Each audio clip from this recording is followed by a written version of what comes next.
Hi there, this video is a demonstration of the iPhone app Hell ScorePad. Hell is a card game that our family loves to play. It involves bidding for how many tricks you think you can win in a series of rounds. And there's quite a bit of strategy to the game, since you can influence your opponent's scores by making them win or lose extra hands. So we find it's quite a bit of a challenge, although one of the challenges that we don't like is the scorekeeping in the game. So I wrote this app to help out with that. We're taking a look at the main screen right now, and as you can see, the names of the players is across the top of the screen, and we can hold up to 5 players. Let's say that we've got a 5th player joining in now. Let's say that Mom is joining us. So we're going to go ahead and add her to the list there. And now you would play the game as normal. I'll have another video that describes exactly how to play Hell, so hopefully that'll help out a little bit if you're not familiar with the game. But let's hope that you are right now. And so as you know, you're going to be bidding on how many tricks you think you can win. So there's a couple different ways of doing that, but in our family we knock on the table, and on the 3rd knock we all show the fingers for the count of how many hands that we think that we can win. So on that bid, you would use this app to record how many hands you think that would be. Let's say that Mike took 2, and Jill predicts that she's going to take 1, and Mags predicts she's going to take 1. Let's say Julie predicts she's going to take 4. So all you need to do is just tap on the screen, and it'll tell you exactly what the bid is. You tap it again to increment it. And when you're all done, you just click on the next button down here. So the next phase of the game, you would play out the round, and everybody who won hands would keep them in separate piles. And when it comes time to count up exactly how many tricks you actually took, you'd go around the table and ask each person how many piles they have. And let's say that Mike says that he had 3 piles. Same thing, you'd go ahead and tap on it each time to show what was going on.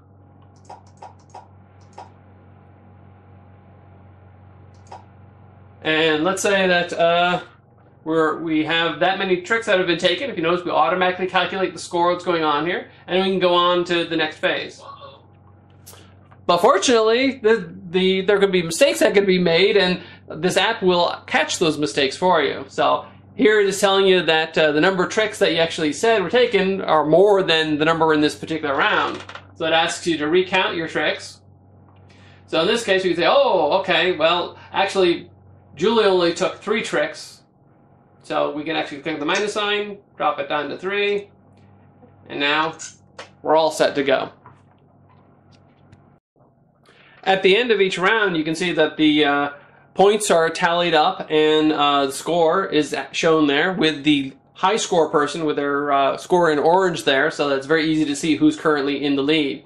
Now there's a bunch of different ways to keep score in the game, and that if you click on the bottom left hand corner of the eye down here, that'll actually bring up our scoring rules page.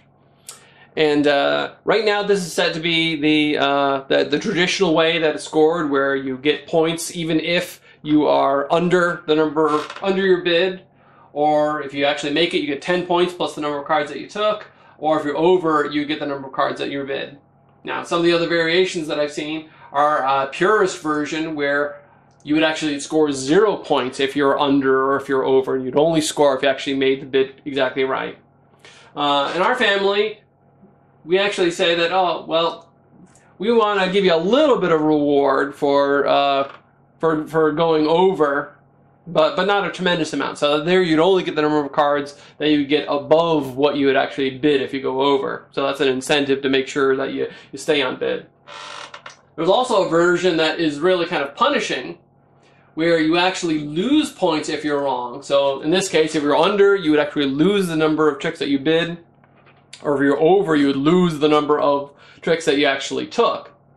So that can really make a tremendous change in your score. And there's a progressive version also, where you're rewarded for making high bets accurately, and that actually would be 10 points plus the square of the cards that you took. So for example, if you had bid 5 and you made it, you actually would be getting 35 points. That'd be 10 plus 5 times 5. So you imagine that could make a tremendous difference in a single round. So we have a lot of flexibility in the scoring rules, so hopefully that will accommodate your particular style of doing things, and also give you a little flexibility to try out a couple of different ways to see whether that changes your strategy. Also on the page here, you can actually get to a full set of help for Oh Hell. This actually gives you full instructions on how to play the game and how to use the program. In fact, here we're talking about all the different versions of scoring that we were talking about before.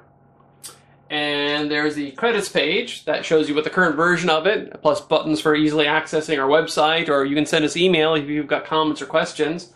And you can also turn off the sounds of the game. So if you wanted to use your iPhone or iPod to play music while you're playing the game, you can do that too and not be interrupted by the sounds of the game. As you play the game, you may find yourself overbidding or underbidding, or just finding where to get the exact bidding strategy that works for you.